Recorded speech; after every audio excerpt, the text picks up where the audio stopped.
December 16th, 1944. The Ardennes Forest, Belgium. Dawn clings to the earth like a reluctant lover, the sky a bruised gray smeared with the promise of more snow. The air is sharp as shattered glass, each breath a tiny betrayal that fogs the world before your eyes. The pines stand sentinel, their branches heavy with frost, muffling the world into a hush, broken only by the distant crump of artillery, too far to kill, close enough to remind you that the war is a living thing, coiled and hungry. Staff Sergeant Robert Mariam hunches in the cab of his Jeep, the engine idling with a low asthmatic rumble that sends plumes of exhaust curling into the cold. He's 28 from Brooklyn by way of a Polish immigrant stoop, with a face like weathered oak. Deep lines etched from too many nights staring at maps under the flicker of a cigarette. His gloved hands grip the wheel, knuckles white against the chill. But it's not the cold that's got him tense. It's the quiet, the kind of quiet that follows a storm, when the wind dies and you wonder if the devil's just catching his breath. Christ, it's like God forgot to turn on the heat this year, mutters Private Eddie Klein from the passenger seat, his breath blooming like a ghost between them. Klein's a kid from Ohio farm country, barely 19, with freckles that stand out like cinnamon on his pale skin. He's blowing on his hands, the M1 carbine across his lap, looking comically oversized for his frame. You think Jerry's holed up with Coco and Fraulein's while we're freezing our asses off? Mariam doesn't laugh. He scans the road ahead, a narrow ribbon of packed snow flanked by skeletal trees, the kind of path that could hide a sniper in every shadow. His patrol route, a 10-mile loop from the forward assembly area near Elsenborn Ridge back to the crossroads at Malmedy. Routine. But routine in the Bulge is a word soldiers whisper like a prayer, knowing full well it means nothing when the front lines are a fever dream of shifting mud and madness. Keep your eyes peeled, Eddie, Mariam says, his voice gravel low, the Brooklyn edge softened by months of command. Rumors on the wire last night. Brass thinks the Krauts are pulling something big. Tanks, maybe, or worse. Klein snorts, but there's no mirth in it. Worse than this? Hell, Sarge, I dig a panzer over frostbite. He adjusts his scarf, the wool itching against his neck, and peers into the fog. The Jeep's tires crunch over ice-rimed gravel, the sound echoing unnaturally loud in the stillness.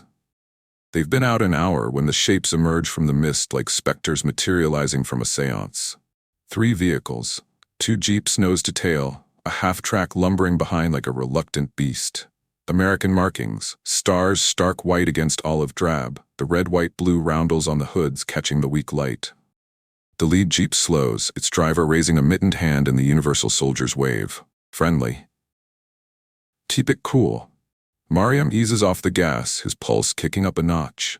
Not fear, exactly. More like the prickle at the base of your skull when you've smelled smoke but can't see the fire. He tills the engine, the sudden silence amplifying the tick-tick of cooling metal. Klein straightens, his carbine half-raised, casual-like, but his finger hovers near the trigger guard. Out steps the driver from the lead Jeep, tall, broad-shouldered, in a field jacket zipped against the wind, helmet tilted just so, the easy slouch of a GI who's seen too many checkpoints to bother with parade ground crisp. "Morning, fellas," he calls, his voice carrying that Midwestern flatness, vowels stretched like taffy. "You boys from the 99th? We're 26th Infantry, scouting ahead. Got orders to push to the river by noon." Mariam swings down from the cab, boots sinking ankle-deep into the snow, the cold seeping through his overshoes like accusatory fingers. He stamps once, twice, to get the blood moving, and approaches slow, eyes flicking over details. The mud spattered on the fenders, right amount for these roads, the dent in the half-track's bumper, battle-worn, not fresh, the cigarettes dangling loose from the men's pockets. Lucky strikes, unfiltered, the packs creased just right. "Looks like it," Mariam replies, his own accent a New York chew on the words. He stops a respectful 5 feet away, close enough to smell the oil and tobacco on the man, far enough to draw if it goes south. "Sergeant Mariam, 394th Regiment. What's the word from up top? We hearing the same ghost stories?" The man, his tag reads Lit Ellis, grins, a flash of teeth white against stubble-shadowed skin. He pulls a sheaf of papers from inside his jacket, the mimeographed orders crackling in the freeze. "Ghosts, yeah. Chaf's got everyone jumping at shadows. We're just making sure the bridges are clear. No sign of trouble yet. He hands over the papers, and Mariam scans them under the dim glow of a shielded flashlight. Stamps authentic, signatures looping in that hurried scrawl of officers too busy to care. Behind him, the other men mill about, 6 in total, unloading crates from the half-track with the bored efficiency of troops on the move. One cracks a joke about the chow back at base. "If I see another spam sandwich, I'm defecting to the Luftwaffe," and laughter ripples out, genuine enough to warm the air a degree. They light smokes, the flare of matches painting faces in orange flickers, and Mariam catches snippets. Talk of the Eagles game last fall, a curse about some dame named Rosie who wrote letters that never came. They look right, Mariam thinks, handing back the papers. Sound right. Hell, they even smell right. Sweat and snow and that cheap aftershave half the division swears by. But as Lauder Ellis turns to bark an order, "Stack those ammo boxes, Ramirez, before they freeze to the goddamn chassis," Mariam spots it, or feels it maybe. The man's gesture, too precise, the hand chopping the air like a salute half-remembered from drill manuals. Not the loose wave of a vet who's forgotten the book. "You fellas see any of that build-up east of here?" Mariam asks, casual as a barstool chat, stepping closer to light his own cigarette off Ellis's Zippo. The flame dances, illuminating eyes that are blue, clear, American blue, or so the stories go. "Heard the 106th got hammered. Lost a whole battalion to fog and bad maps." Ellis exhales smoke, the plume mingling with his breath fog. "Yeah, rough. We skirted it, came down from Aachen way. Brass had us reroute after some supply snafu." He pauses, flicks ash into the snow where it hisses faintly. "You believe this weather? Supposed to be summer posting in the Pacific, but no." Uncle Sam draws me the short straw. Klein chuckles from the jeep, playing his part, but Mariam's mind is a wire pulled taut. "Aachen. That's 26th territory, sure." He nods, tucks the intel away. "Tell me about it.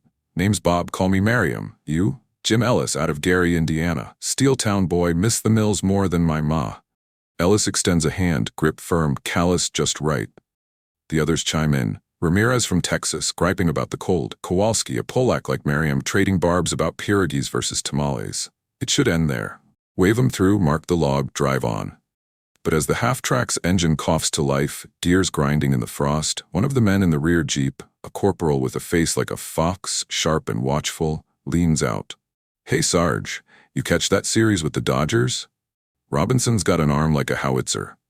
Mariam grins despite himself, the mention of baseball a brief sunbreak in the gloom. "Damn right. Threw out that runner at second like he was tossing horseshoes. You a Brooks fan?" The corporal nods. "Quick, too quick?" And the convoy rolls out, taillights fading into the white. Mariam watches until they're swallowed by the fog, the rumble diminishing to a memory. Back in the jeep, Klein exhales. "Weird, huh? Like they were reading from a script." Mariam doesn't answer right away. He fires up the engine, the warmth of false comfort against the chill settling deeper. Script. Yeah. The papers were perfect, the slang spot on, the laughs in all the right places. But that corporal's nod, it was there but not felt. Like an echo without the shout. By midday, they're back at the outpost, a cluster of tents lashed against the wind, radio antennae whipping like distressed flags. Mariam reports in, convoy cleared, no issues. But he lingers by the field phone, thumbing the receiver, debating. The operator's voice crackles through. "Go ahead, Sergeant." "Forget it," Mariam mutters, hanging up. "Paranoia'll get you killed faster than a bullet." Still, he jots a note in the log. 26th Inf, Lil to Ellis CO, route to Malmedy. Query div non-existent? That night, as snow whispers against the canvas flaps, the rumors start. Static-laced bursts over the regimental net, unfriendlies in GI gear, checkpoints compromised, watch for the 5 and 55th parachute, doesn't exist. Mariam's note, amplified by a dozen similar whispers, ripples out like a stone in a frozen pond. He lies on his cot, the wool blanket scratchy against his skin, staring at the tent pole where frost crystals gleam like teeth. Imposters. The word tastes like tin. He thinks of his brother back in Brooklyn, arguing stats over beers, Ty Cobb's average, Ruth's swing, real things, bone deep. What if they come again? The thought coils in the dark. And what if next time? The script's even better. Far to the east, beyond the ridge where the pines give way to open fields scarred by shell craters, another convoy halts. Ulter Ellis, Hauptsturmführer Wilhelm Voss, in truth, wipes fog from the windshield, his gloved hands steady. The men around him speak in low German, voices stripped of the afternoon's lilt. The patrol bought it, Voss reports into a handheld radio, the transmission a ghost in the ether. Papers held, slang intact. A pause, then the reply, static, then Skorzany's voice, clipped in iron. Good. Push to the bridges, chaos by dawn. Voss nods to the dark, pocketing the set. He glances at his corporal, Unteroffizier Karl Heinz, schooled in Ohio drawls by captured POWs. The baseball mention. Karl mutters, rubbing gloved hands. Close. Voss's jaw tightens, the perfect American mask cracking just a hair in the privacy of the cab. We adapt, always. But as the engines roar anew, he feels it, a faint hollowness like wind through an empty house. America. A land of rhythms he can mimic but never hear. Back at the outpost, Mariam bolts upright at the first crackle of the radio. The operator's voice urgent. All units, confirmed divisions, imposters confirmed. Goddamn Krauts in our clothes. He dresses in the dark, boots laced with frozen fingers, the weight of his .45 a cold comfort at his hip. The Ardennes is waking, not to birdsong but to the low growl of something unnatural. And in the fog-shrouded roads, the ghosts are multiplying. They look like Americans, they talked like Americans, but something, didn't breathe like one. The Eiffel Mountains, Germany. 3 days prior, December 13th, 1944. Night falls early here, a velvet shroud pulled tight over the jagged hills, where the wind howls through ravines like the lament of 1,000 ghosts. In a commandeered farmhouse on the outskirts of Kaisersesch, the air hangs thick with the scent of damp wool, machine oil, and the faint, acrid tang of fierce sweat masked by pomade. Candle stubs gutter in tin saucers, casting long shadows that dance across walls papered in faded floral patterns. A domestic mockery amid the machinery of deceit. Hauptsturmführer Wilhelm Voss stands at the head of a scarred oak table, his SS uniform traded for the rumpled olive drab of a U.S. Army lieutenant, the fabric still stiff with starch, unyielding as his resolve. At 32, Voss is a study in calculated precision. High cheekbones sharp as bayonets, eyes the color of Baltic steel, hair cropped close beneath the foreign helmet. He was a language officer once, plucked from the Abwehr's cloistered halls for his ear for English, picked up in pre-war smuggling runs across the Channel, honed by phonograph records of Burns and Allen and the dog-eared pages of the Saturday Evening Post. But it's not the words he fears. It's the spaces between them, the unspoken cadence of a nation built on backroom bets and backyard barbecues. Attention, Voss snaps in flawless Midwestern, the vowels flattened like Midwestern plains. The room snaps to a dozen men, handpicked from Otto Skorzany's elite Panzerbrigade 150, their faces a mosaic of resolve and unease. They're not the usual stormtroopers, these are the ghosts of Operation Greif.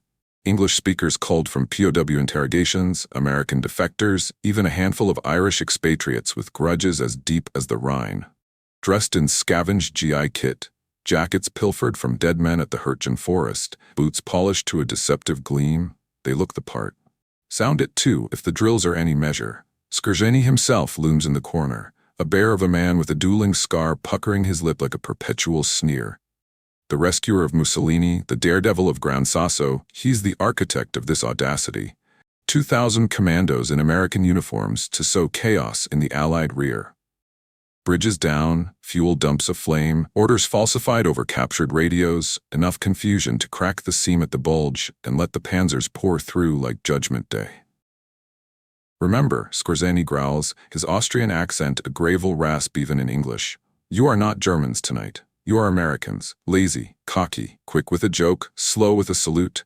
He paces, boots thudding on the warped floorboards, and slaps a dog-eared manual onto the table. Every Man a Tiger, a bootleg digest of U.S. Army slang, ranks and rituals compiled from intercepted mail and Hollywood reels. No Jawol. It's Roger that or copy. Swear like stevedores. Goddamn. Son of a bitch. But not too much. They save it for the brass. Voss nods, flipping open the manual to a dog-eared page. Baseball terms for the uninitiated.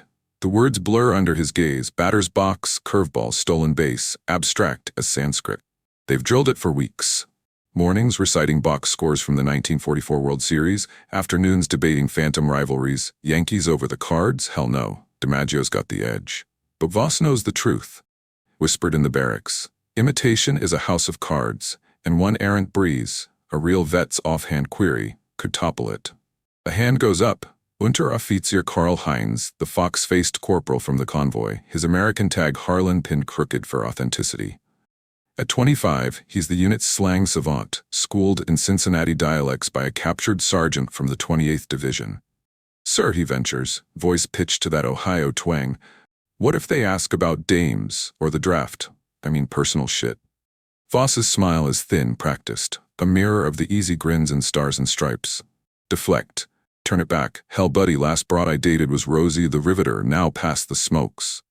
Laughter ripples, brittle as thin ice, but it eases the knot in Voss's chest. These men are weapons forged in desperation, fluent in G.I. Joe comics, versed in Eisenhower's org chart, even coached on the heresy of butter versus margarine in mess hall spats. Their vehicles, 150 captured U.S. Jeeps and trucks, markings fresh painted, weight in the barn, engines tuned to that distinctive American purr. Skorzeny claps Voss on the shoulder, grip like a vice. "You lead the vanguard to Malmedy. Cut the wires, seize the Meuse bridges. By Christmas, the Yanks will be begging for terms." His eyes gleam in the candlelight, fever bright. "This isn't sabotage, Wilhelm. It's infiltration. Become them so completely they question their own shadows." As the men file out into the night, boots muffled in snow, breath pluming like secrets, Voss lingers, tracing a finger over the manual's glossary. Home run. Sacrifice fly. Words without weight. He thinks of his boy in Berlin, 7 now, who once asked why Papa spoke English to the radio. To win the war, mind zone. But winning feels distant tonight. A mirage in the Ardennes fog. By dawn, the convoys slip west, ghosts in the gray, their headlights doused to slits. Operation Greif is unleashed, not with thunder, but with the soft click of a .30 caliber bolt, the casual toss of a K-ration pack. Perfection, chilling in its mimicry. And in the forests beyond, the Allies sleep, unaware that the enemy has learned their language, but not yet their soul. Elsenborn Ridge, Belgium, December 17, 1944. The outpost is a frenzy now, a hive stirred by the first stings of doubt. Snow whips horizontal across the ridgeline, stinging like salt in wounds, as MPs and intel officers huddle in the command tent, a sagging pyramid of canvas lashed to a half-buried ammunition crate. The field radio hisses like a cornered cat, static-laced voices from each chafe barking coordinates and countermeasures. All checkpoints double-staffed, verified divisions, no 555th para, no 4th Armored Ghosts. Technical Sergeant Joseph Morrison ducks through the flap, shaking snow from his helmet like a dog from a bath. At 29, he's built like the Detroit assembly lines that birthed him. Broad-shouldered, steady hands scarred from rivet guns, and now from the cold steel of an MP armband. His face is open, boyish almost, hazel eyes crinkled at the corners from factory floor laughs, a mouth quick to quirk into that Motown sarcasm that disarms before it suspects. Morrison's no hard case. He's the guy who shares his last lucky with a greenhorn, the one who hums, "Take me out to the ball game," while polishing his .45, turning drudgery into defiance. Born in a shotgun house off Gratiot Avenue, son of a Ford line worker and a seamstress who stitched parachutes for the war effort, Morrison enlisted not for glory, but because the draft board came calling, and the Tigers were looking shaky without Greenberg. "War's just another shift," he'd joke in letters home, but with worse coffee and no overtime. Now posted to the 291st MP Battalion, his beat is this frozen artery. Checkpoint Echo 7, a splintered barricade of sandbags and sawhorses on the road to the Earth River Valley. It's thankless, waving through supply trucks, turning back stragglers with frost-nipped feet. But today, it's a front line in a war of whispers. "Sarge!" Private Klein waves him over, the kid's face flushed under his helmet liner, eyes wide as saucers. "You hear?" Mariam's bunch nabbed a Jeep last night, full of Jerry's and Ardeer, slit their throats before they could blink. Morrison grunts, pouring coffee from a dented percolator that tastes like axle grease warmed over. Mariam? The Brooklyn Bull? Figures he'd sniff 'em out. He sips, winces, the burn a welcome anchor against the creeping unease. The tent buzzes, maps pinned with red yarn tracing phantom routes, a captured Luger on the table like a talisman. Word spreading faster than the snow. 5 convoys ghosted through yesterday, papers impeccable. A supply depot near St. Vith, torched by friendlies who vanished into the white. Even a general staff car hijacked, the driver found with a bullet in his temple and a forged order in his pocket. Paranoia, Morrison thinks. It's like bad hooch, starts with a buzz, ends with your head in the bucket. But he's seen the signs, that too-neat salute from a truck driver yesterday, the way a lieutenant's slang rang hollow, like a radio play without the crowd noise. He leans against a crate, thumbing a creased photo from his billfold. Him and his brother at Briggs Stadium, 41, Yankees-Tigers doubleheader, grins wide as the outfield. Who won that one? Hank Greenberg's homer in the ninth, of course. Memory like that? It's armor. Captain Ellis, real one from the 2nd Division, barges in, snow crusting his eyebrows, a sheaf of teletype flimsies clutched like a grudge. Morrison, you're on Echo 7 till relieved. Brass wants every swinging dick quizzed. Mother's maiden name, high school mascot, hell, what they had for breakfast. Scorzeni's boys are fluent. Abwehr trained him on our broadcasts. But they're actors. Probe the seams. Morrison nods, holstering his Thompson submachine gun with a practiced clack. Seems, sir, like checking if they root for the right team? Ellis barks a laugh, short as a burst from his M1. Damn straight.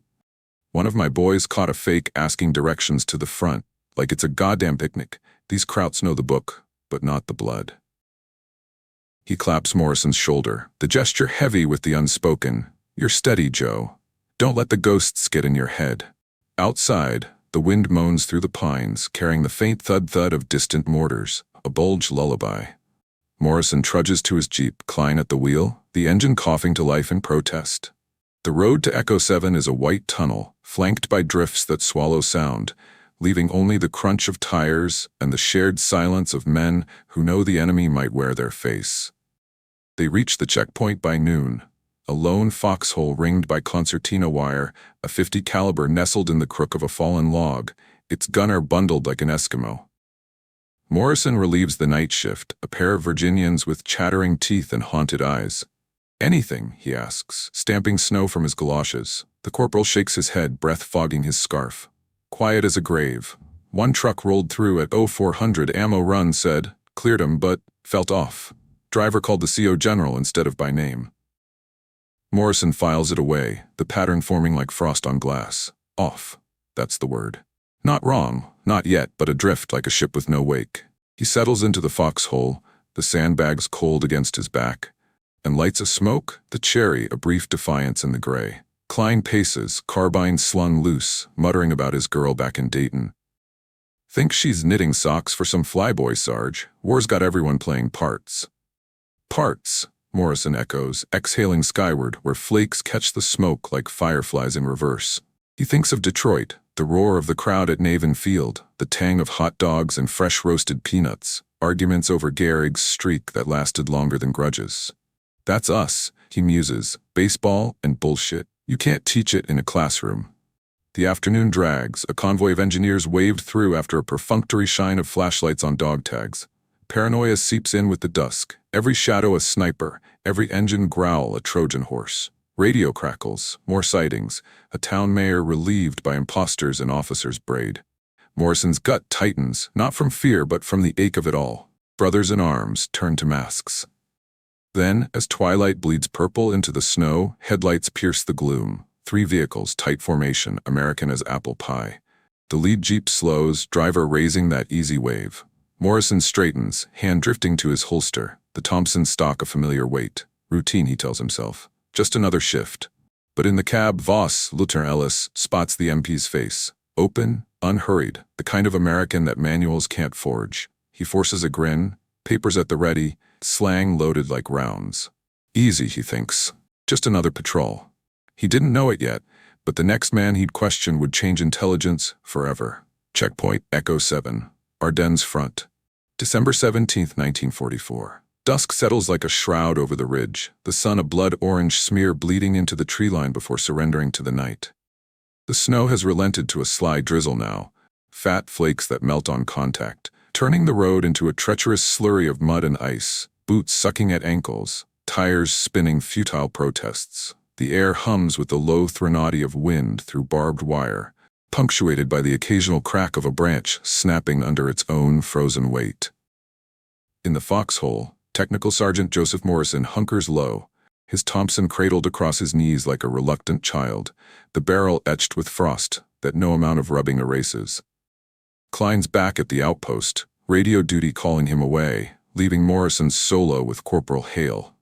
A lanky Rhode Island farm boy with a stutter that worsens in the cold, and a .30 caliber machine gun that he's stripped and reassembled twice already, more ritual than necessity. Think it's true, Sarge? About the krauts in our pants? Hale mutters, his breath a ragged plume, gloved fingers clicking the bolt carrier home with a satisfying snick. His eyes dart to the road, where shadows lengthen like fingers reaching for the dark. Morrison chuckles, low and warm, the sound a brief hearth in the chill.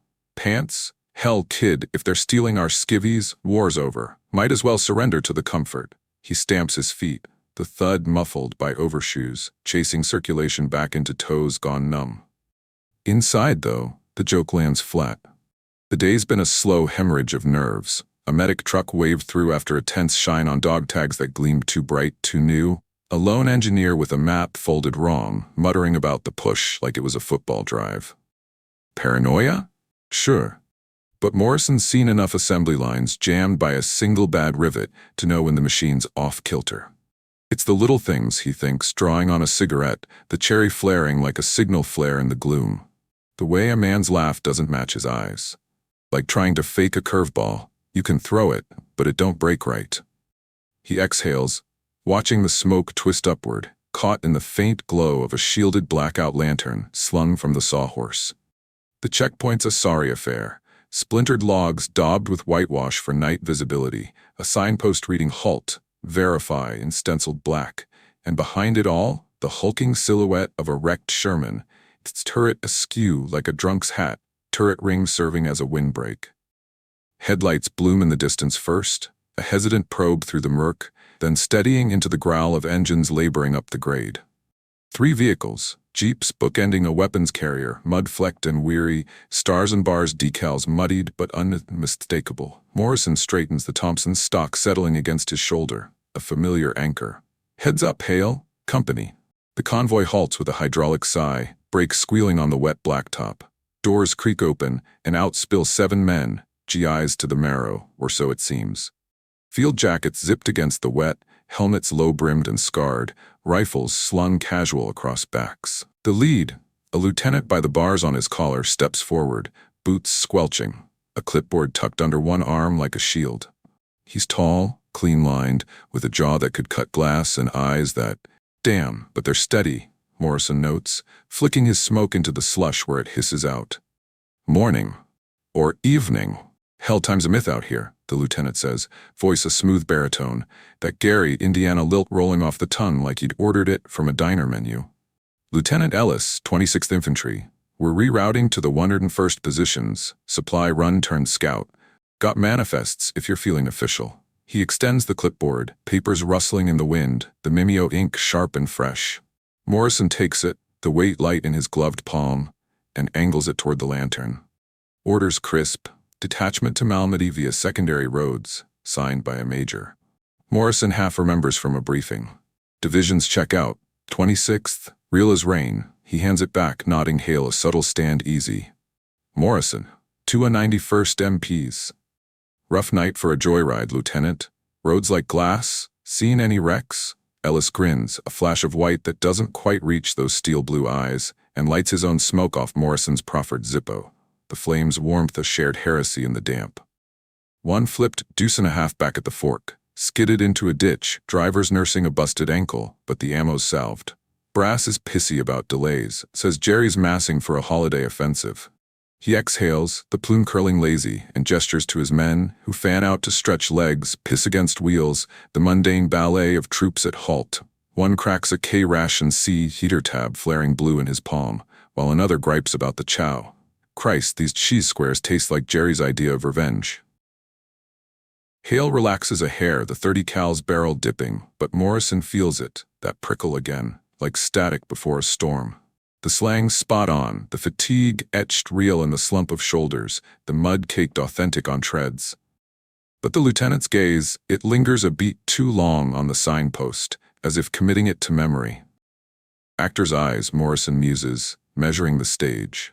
He stamps out his butt, the ember dying with a crunch, and leans against the sawhorse, casual as a smoke break. 26th, huh? You boys from the Aachen push? Heard it was a meat grinder. Lost half the line to those pillboxes. Ellis nods, quick and sure, flicking ash with a practiced economy. Aachen? Yeah, drew the short straw. Pulled out last week after the rubble turned to quicksand. Now it's this winter picnic. He chuckles, the sound warm, inviting echo, too inviting, and turns to his corporal, the fox-faced one nursing a flask passed hand to hand. Harlan, tell the Sarge about that LT and Charlie company. Guy swore he'd trade his stripes for a hot meal. The corporal, Harlan, straightens, flask vanishing quick, his grin a crooked slash under a helmet liner pulled low. Oh yeah. Lieutenant what's his nuts, cried actual tears over a Spam loaf gone cold. Said if the war don't kill him, the grub will. Laughter ripples from the group, a chorus of yas and amens, one man slapping his knee, another mimicking a sob with theatrical flair. It's good, damn good, the easy rhythm of foxhole camaraderie, the kind forged in shared foxholes and shared fears. Morrison joins the chuckle, the sound rumbling from his chest like an old V8 turning over, but his eyes stay busy. Counting heads, 7, matches the manifest, scanning packs, no odd bulges, no Teutonic precision in the straps. Hales shifted, the stutter gone, murmuring looks kosher under his breath. The rain patters harder, drumming on helmets like impatient fingers, and Ellis glances at his watch. A Hamilton, military issue. Crystal fog just right. We should shove off, Sarge. Got a bridge to babysit before the brass starts telegraphing home. Almost. Morrison feels the hook set, subtle as a change-up. He pushes off the sawhorse, boots sloshing, and falls into step beside Ellis, the pair pacing a loose circuit around the lead jeep, close enough for talk, far enough from the ears of the others. The engine ticks cooling, a metallic heartbeat in the hush. Bridge duty? Sounds like a plum. Beats pulling pins on these kraut ghosts everyone's yapping about. He pauses, lets the words hang, then drops it light, like tossing a ball in a backyard lot. Speaking of, you catch the Tigers' last exhibition before shipping out? Man, with Greenberg back, they're gonna smoke the Yanks come spring? You follow him? The question lands soft, an afterthought wrapped in nostalgia. The kind of chatter that fills the void between checkpoints, a lifeline to the world beyond the wire. Morrison doesn't even look at Ellis. He squints into the tree line instead, as if chasing a memory of Briggs Stadium, the roar of 50,000 souls on a July afternoon, the crack of ash on horsehide echoing like salvation. Ellis freezes mid-stride, the cigarette halfway to his lips, ash lengthening unnoticed. The grin falters, not falls, but falters, a glitch in the reel. His eyes flick to Morrison, then away, quick as a blink, and in that sliver of silence, the world contracts, the rain's patter sharpens to needles, Hale's breath catches audible, the men's laughter downstream fades to a tinny echo. Ellis recovers. Oh, he recovers, the baritone sliding back into place like a well-oiled bolt. Tigers? Yeah, followed him casual. Greenberg's a beast, hammers him like nobody's business. He takes the drag, exhales too long, the smoke a veil over the hesitation. Steelers fan myself, though. Pittsburgh blood. Steelers. Morrison's mind trips over it. Not the word, but the pause. That infinitesimal hitch, like a phonograph needle skipping a groove. Back home, you'd no more hesitate on the Tigers than you'd forget your ma's name. Its breath, its blood. The arguments in break rooms over batting averages, the curses at umps that could curdle milk. He knows the name, Morrison realizes, the pieces slotting cold and sure, but not the feel. Not the fight. The silence stretches, elastic, the rain filling it with white noise. Ellis shifts, clipboard tapping his thigh, a tell subtle as a twitch. Morrison turns, casual still, but his voice drops a register, the Motown drawl hardening to brass. Steelers, huh? Good call. Last I heard, they were choking on the Browns, hell of a rivalry. He meets the eyes now, holds them. Hazel on steel, American on, echo. What about you, Harlan? You a Detroit boy too? Catch that doubleheader 41? Greenberg's walk-off, 9th inning, bases loaded. Crowd went berserk. The corporal, Harlan, Karl Heinz beneath the mask, stiffens, flask forgotten in his fist. His mouth opens, closes, the grin ossifying into something brittle. The other men sense it, the laughter dying like a snuffed candle, hands drifting to slung rifles with that universal soldier's instinct. Hale's 30 cal rises, slow and sure, the barrel a dark eye in the lantern's glow. Ellis steps forward, interposing, his voice a shade too even. Harlan's from Ohio, didn't make the series. Look, Sarge, hands where I can see him, Lieutenant. Morrison's Thompson is up now, stock welded to shoulder, the selector safe to semi a whisper under his thumb. No shout, no drama, just the flat command of a man who's seen men die over less. All of you, slow. Hale, cover the carrier. The world tilts into crystalline focus, rain tracing rivulets down helmet brims, the acrid bite of wet wool and cordite sweat, the faint click of safeties thumbed off in unison. The men comply, hands high, faces paling under the grime, but it's Ellis's eyes that betray him. Not fear exactly, but calculation, the mask cracking to reveal the void beneath. Emptiness, Morrison thinks, a hollowness where the heart of home should beat. No spark of shared outrage, no instinctive what the hell, just the cold arithmetic of the hunted. Hale's on the radio in seconds, the hand-crank generator whining as he keys the mic. Echo 7 to command, code black. Imposters confirmed, request backup over. Static crackles back affirmation, the promise of jeeps and barking 45s inbound. Morrison circles them, Thompson steady, collecting weapons one by one. Garands that weigh wrong in the balance, a bar with a stock too smooth, unmarred by the foxhole dents of real use. Voss watches, silent now, the Indiana lilt discarded like a spent casing. Up close, the tells multiply. The haircut too precise under the liner, the fingernails manicured against the mechanic's grime, the faint scent of German soap clinging beneath the aftershave. You're good, Morrison says, almost gentle, as he frisks the lieutenant, the .45 from Ellis's holster heavy with unfamiliar heft. A Walther P-38, shrouded in GI leather. Damn good. Papers, slang, the whole show. But baseball? He pockets the pistol, meets the eyes again, man to mask. That's not learned, Lieutenant. That's lived. Backup roars in 20 minutes later. 2 jeeps, MPs spilling out with Thompson's barking orders, zip-cuffing the Commandos amid the sleet. Voss is last, wrists bound, shoved toward the carrier with a boot to the small of his back. He stumbles, rights himself, and for a heartbeat, the facade shatters. A flicker of something raw, regret, defiance, before the steel returns. No plea, no curse, just silence, louder than any confession. As the prisoners rattle away into the night, taillights smudged red in the rain, Morrison slumps against the foxhole wall, the Thompson heavy across his lap. Hale's chattering now. A stream of holy shits and you nailed 'em, Sarge, but Morrison's adrift, the adrenaline ebbing to leave a hollow ache. One question. Accidental, faded. A joke from a factory kid's playbook, turned to a blade. He lights another smoke, the matches flare illuminating frost-laced wire, and exhales into the dark. The Ardennes whispers back, wind in the pines, distant thunder of the front. But in his mind, it's summer 41, crack of the bat, roar of the crowd, the unteachable pulse of belonging. He wasn't exposed by a gun, he was undone by a game. Interrogation tent, 291st MP Battalion rear, December 18, 1944. Dawn fractures the Ardennes like a dropped mirror, shards of pink light slicing through the canopy to gild the snow in false warmth. The air bites deeper today, a crystalline edge honed by overnight winds that scour the ridges clean, leaving drifts sculpted like frozen waves crashing against the trunks. Inside the tent, a sagging A-frame of oiled canvas pitched behind a copse of furs, the world narrows to the hiss of a kerosene lantern and the drip-drip of melting icicles from the eaves. Each drop a metronome, counting down to revelations unspoken.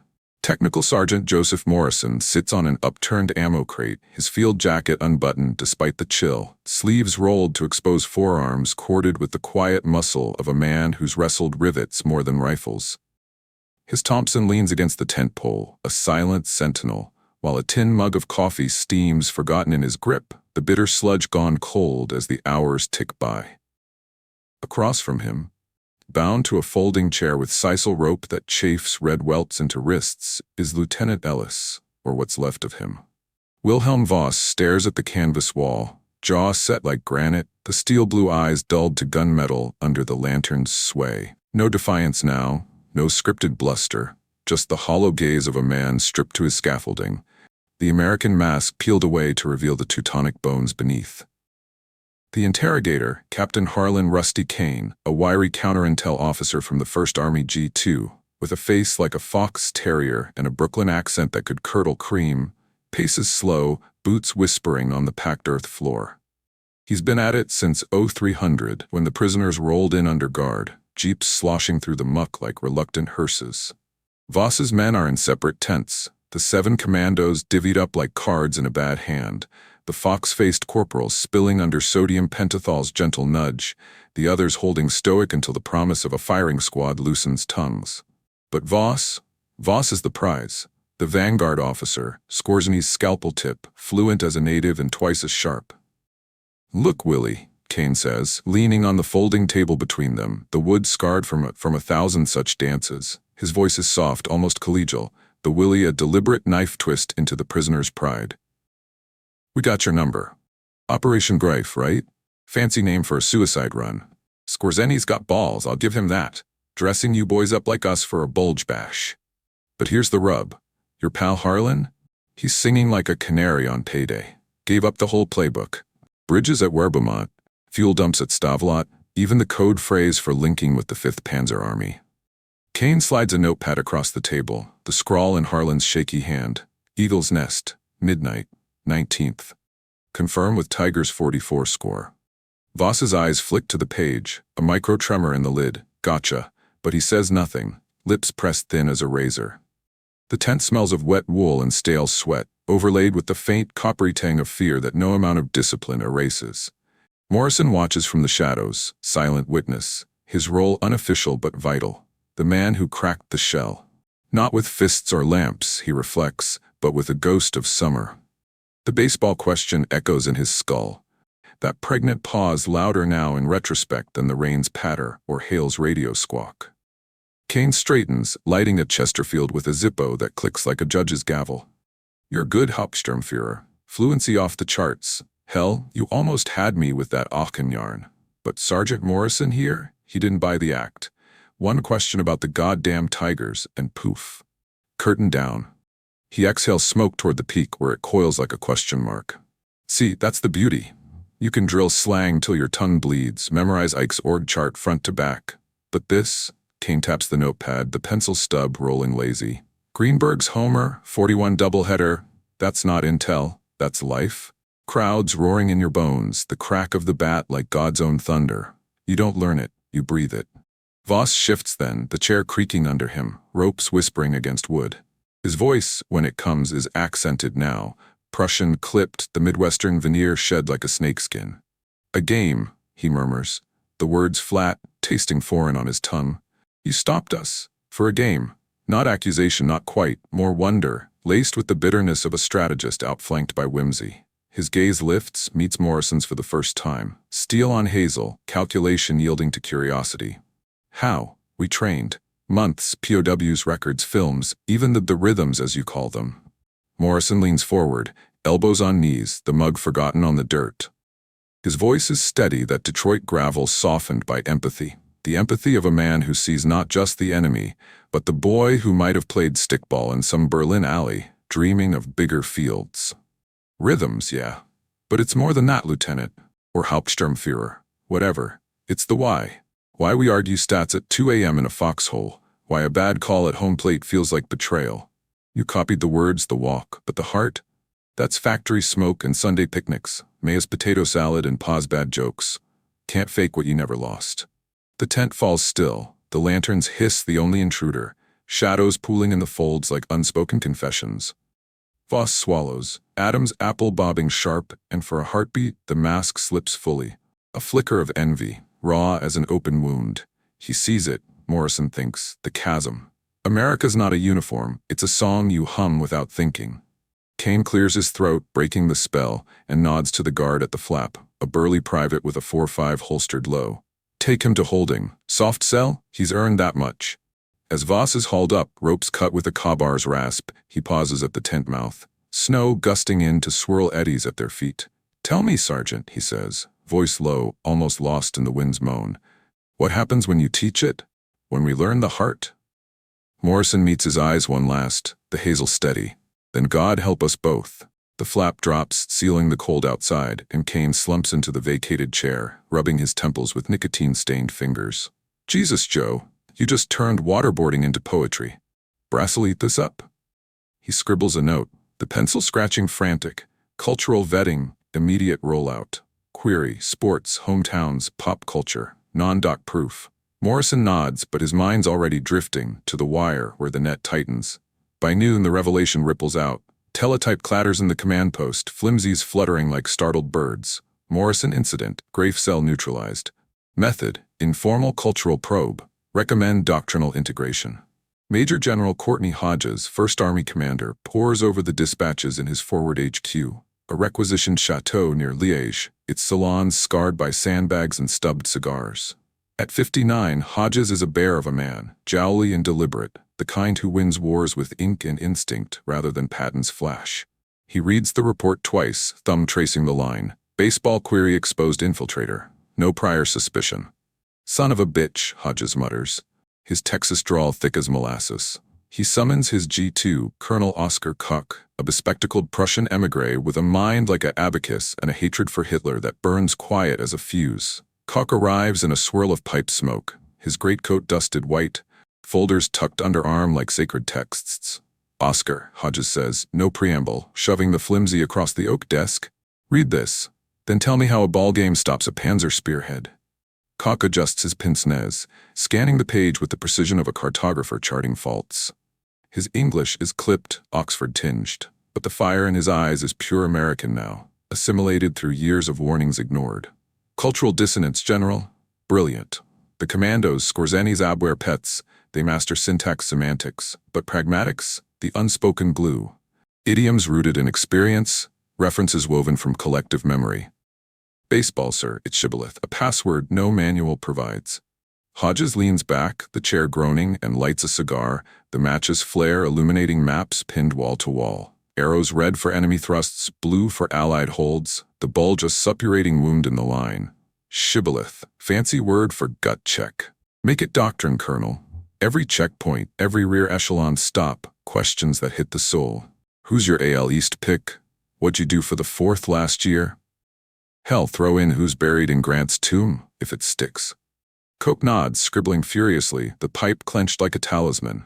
Formalized, Tier 1, documentary, Tier 2, linguistic, Tier 3, cultural. Metrics, response latency, emotional congruence. Train MPs on vectors, sports, music, regionalisms. Detroit for autos, Brooklyn for bridges. Probe the provenance. He pauses, pen hovering, a rare smile cracking the reserve. It's elegant, sir. Weaponizing identity. The enemy mimics form. We guard the essence. By evening, the order cascades. Shafe Bulletin 47-12. Mimeographed and airdropped to divisions from the 99th to the 101st. Counter-Greif protocol. Cultural screening mandatory. Checkpoints bloom with new rituals. MPs trading phantom box scores with truckers, quizzing sentries on Sinatra's swing or the Dodgers' curse. At Malmedy, a fake convoy halts cold when a sergeant asks, "You see DiMaggio's streak snap?" Broke my heart. Silence, then rifles up. 3 more Greif cells rolled up before midnight. The Germans feel it first as a stutter, then a choke.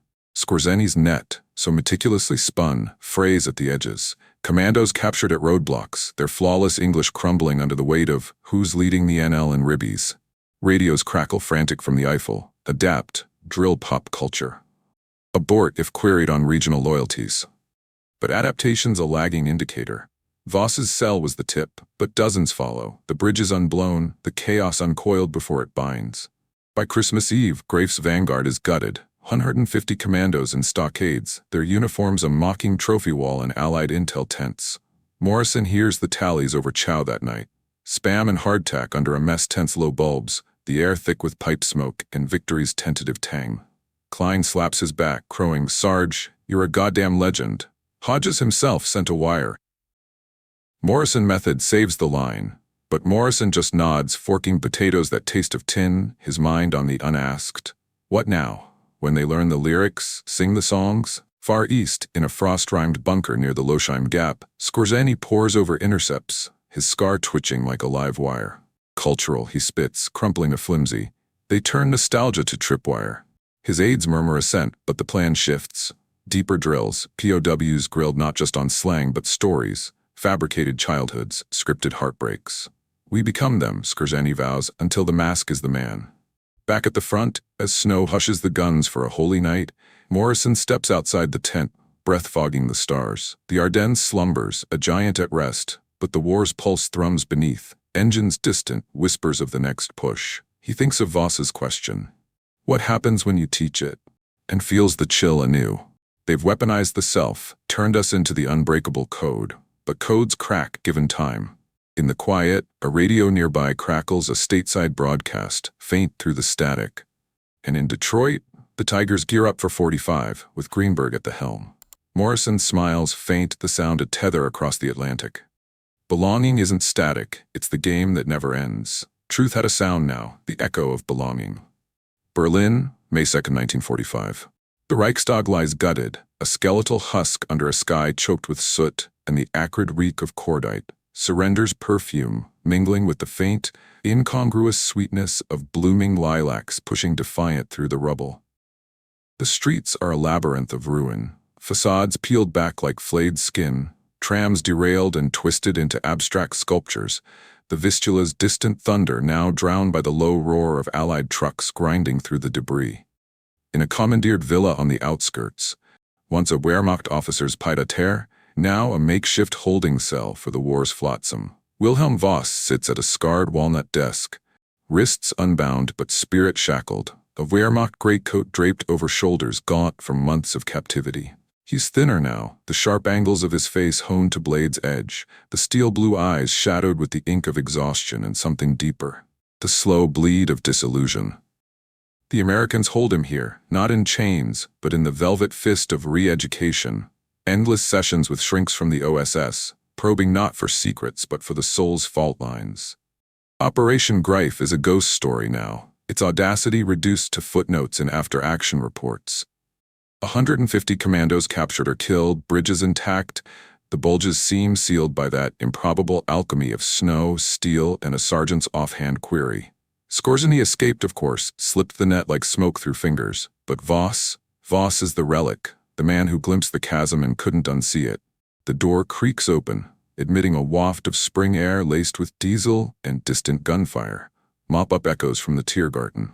In steps his keeper, Major Elias Grant, a lanky Virginian with a pipe that never quite lights and a drawl soft as kudzu. Grant's no interrogator, he's a philosopher in khaki, tasked with turning Nazis into neighbors for the New World Order. "Morning, Wilhelm," he says, settling into a wingback with the ease of a parlor chat, folder tucked under arm like a hymnal. "Sleep any? Dreams of Gary, Indiana?" Voss's laugh is a dry husk, devoid of mirth. "Gary? No. Berlin, perhaps. Or the Rhine, before the drills." He traces a finger over the desk's grains, scarred by a bayonet's idle swipe, and meets Grant's eyes. Steel on tobacco brown, survivor to scholar. "You're Morrison. He was right, you know. We could mimic the swing, the bat's arc, the crowd's roar. But the feeling? The ache of a dropped foul tip, the joy of a steal?" He shakes his head, the gesture small, defeated. "Emptiness. We were shadows, Major. Good shadows. Until the light hit wrong." Grant nods, puffing futile at the pipe, the cherry flickering like a hesitant firefly. He slides the folder across. Declassified memos, yellowed with age already, stamped eyes only, chafe and tell. "Read the legacy, then. Your shadows birthed something. Cultural screening. It's doctrine now, from the Elbe to the Pacific. Checkpoints with soul. Favorite Jimmy Stewart flick? What'd your old man do in the Depression? Saved lives, Wilhelm. Thousands. Turned the war's whisper into a wall." Voss flips the pages, the paper whispering like fallen leaves. Dispatches from the Rhine crossings where Greif's remnants faltered on queries about the Grapes of Wrath or the '36 Olympics boycott. Pacific Theater addendums, adapting the method to Japanese spies quizzed on baseball's import via Hawaii. His finger stalls on a clipped report. Morrison technique, evolved, regional dialect probes. Efficacy, 92% detection rate. And after, Voss murmurs, closing the folder with a soft thud. "When the war ends, do you teach it in schools? Make every immigrant recite box scores?" Grant's smile is wry, pipe finally catching with a pop. "After? We adapt, same as you. Cold War comes calling. Reds and pinstripes, moles burrowing deep. CIA spins it into profiling, not just words but worldviews. How a man holds his coffee, the pause before a punchline. By Korea, it's standard. You catch Mantle's rookie year? By Nam, it's psyops, turning authenticity into airwaves. Voice of America beaming jazz and jingles to crack the Iron Curtain." He leans forward, the chair creaking confidential. "But here's the rub, Willie. It evolves both ways. Your side, our side now, learns too. Ex-Gestapo in Bonn, drilling I Love Lucy scripts. Soviets with howdy-doody tutors. Identity's a weapon, sure, but it's double-edged. Cut too deep and you bleed your own myths." Voss absorbs it, the words settling like ash. Outside, a crow caws, harbinger or herald, and he rises, crossing to the window where lace curtains, yellowed and torn, frame a view of the spree. Barges laden with refugees, GIs handing out Hershey bars to wide-eyed kids. "Morrison," he says at last, voice threading the silence. "Will I meet him? Before the trials?" Grant hesitates, then nods. He's stateside now. Brass gave him a desk in D.C., counterintel training. But yeah, comes over next month. Says he wants to know, was it the question or the man behind it? The meeting happens in June, in a Nuremberg beer garden commandeered for reparations talks. Long tables under linden trees heavy with green, the air thick with pretzel steam and the faint, lingering bite of lime-washed plaster from bombed-out walls. Morrison arrives in civvies. A pork pie hat tilted jaunty, seersucker suit rumpled from the Atlantic crossing, a tiger's cap tucked in his pocket like a talisman. At 30 now, the war's etched fine lines around his eyes, but the grin's intact. That Motown mischief, quick as a curveball. Voss waits at a corner table, in a borrowed tweed jacket that hangs loose, a half-pint of Pilsner sweating beads on the scarred oak. No guards, just the hum of translators and diplomats, the clink of steins, a fragile toast to fragile peace. Morrison slides in opposite, extending a hand, calloused, steady. "Sergeant Morrison, no Joe now. Heard you made major in the end. Congrats, or condolences, depending." Voss takes the hand, grip lingering, a bridge across the chasm. Hauptsturmführer Voss, retired. His English is rusty, the Prussian edge creeping back, but the eyes hold humor, faint as dawn. The question, it haunts. Why baseball? Not the war, not home, a game. Morrison signals the Fraulein, 2 more Pilsners and a plate of wurst that smells of garlic and redemption, and leans back, the chair groaning amiable. "Dame?" "Nah, it's shorthand, Wilhelm, for all of it. The argument's in the yard. Cobb's better than Ruth. That's democracy in knickers. The stats? History you carry. War took my brother last summer, Normandy Beach. But I think of him at Navin Field heckling the ump and, hell, it keeps the lights on." He pauses, sips the foam-topped beer, the bitterness a clean slate. "You? What'd it teach you, besides how to hate hot dogs?" Voss chuckles, genuine this time. A rumble from the chest, thawing the frost. "That America's a riddle, not a regime. Uniforms we steal easy. Accents with work. But the pause. That hitch when you ask about the heart? It's the space where God hides, maybe. Or the devil." He lifts his stein, the amber catching sun dapple through leaves. To pauses then, may they always betray us true. They talk till dusk. Voss on Berlin boyhood stolen by the Hitler youth. Morrison on Detroit's assembly hum turning to victory gardens. No absolution, no grudge, just 2 men mapping the unchartable, the invisible fingerprint of self. By night's fall, the garden empties, fireflies winking like errant stars, and Morrison stands, clapping Voss's shoulder. "Right, if you get out. Tell me how the game's played in peacetime." Voss nods, watching him go, the seersucker silhouette fading into the twilight throng. Peacetime, he thinks, the word foreign as hope. But in the quiet, he feels it. A swing, tentative, connecting with something solid. Washington, D.C., October 1952. The Pentagon's bowels hum with fluorescent buzz and the clatter of Underwood typewriters. A warren of corridors where secrets breed like mushrooms in the damp. In a windowless briefing room, walls papered in topo maps and ticker tape, Colonel Oscar Koch, graying now but sharp as ever, addresses a cadre of fresh-faced analysts. CIA recruits, their ties starched, eyes hungry for the Cold War shadows. Project MKultra's in cradle, MK's search a whisper, but Koch's lecture is old school, chalkboards scrawled with cultural intelligence, the Morrison doctrine.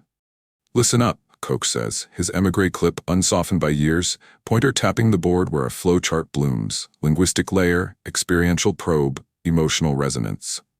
Berlin to the Bulge, it started with a ball game. Sergeant Morrison, desk jockey now but a prophet then, taught us, enemies copy the shell, we guard the yolk.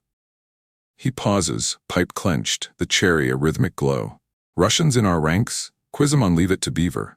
Cubans at the bay? Probe the Mambo's beat. It's not paranoia, it's pattern. The hesitation? That's the tell, the soul's stutter. The analysts nod, scribbling frantic but one, a young Turk from Langley, buzzcut and ivy, pipes up. "Sir, but they adapt. Soviets have jazz clubs in Moscow now, Hollywood smuggled in." Koch's smile is a blade, sheathed in wisdom. "Adapt? We evolve. Doctrine's alive. Now it's polygraphs with pop quizzes, voice stress on regional idioms. Vietnam? We dropped leaflets laced with stateside slang, catch the Mets? to flush VC spies. Today, it's wiretaps tuned to laughter's lilt. He erases the board with a swipe, chalk dust clouding like memory. But remember, it's human, instinct over algorithm. One question offhand, that's the weapon. Because truth, it swings eternal. Across the Potomac in a modest row house off Wisconsin Avenue, Joe Morrison, civilian again, badge from the FBI's counter-espionage desk, sits on the porch swing, tiger's cap-shading eyes that scan the sunset more than the post. The war's a decade gone, but the echo lingers. Letters from Voss in Bonn, tales of a Germany rebuilding with baseball leagues in the Ruhr, clippings from Stars and Stripes crediting Morrison's method for nabbing a Rosenberg's courier on a Brooklyn Dodgers query. His wife, Ellen, the seamstress who waited with V-mail and victory rolls, brings iced tea, settling beside him with a sigh. "Still thinking Rhine, Joe?" He chuckles, arm around her shoulders, the swing creaking lazy. "Nah, just the 41 doubleheader. Greenberg's homer, bases loaded ninth. You feel it, that crack?" She nods, head on his chest, and in the hush, the neighborhood stirs. Kids with gloves in the street, the distant crack of a wiffle ball, laughter rising like leaven. The war ended with atoms and accords, but identities fight? That's forever. A slow-burn thriller where the front's in the mirror, the checkpoint in every conversation. Greif failed not because of guns or guile, but because belonging's a rhythm no drill sergeant drums. They tried to steal the uniform, the slang, the stride, but the pause before the punchline? The glow of a shared story? That's the unstealable swing, the human truth that outsmarts the lie, every inning. They could steal our language, our uniforms, our words, but never the way we spoke of home. If you love stories where human instinct outsmarts war, subscribe for more hidden World War II intelligence tales.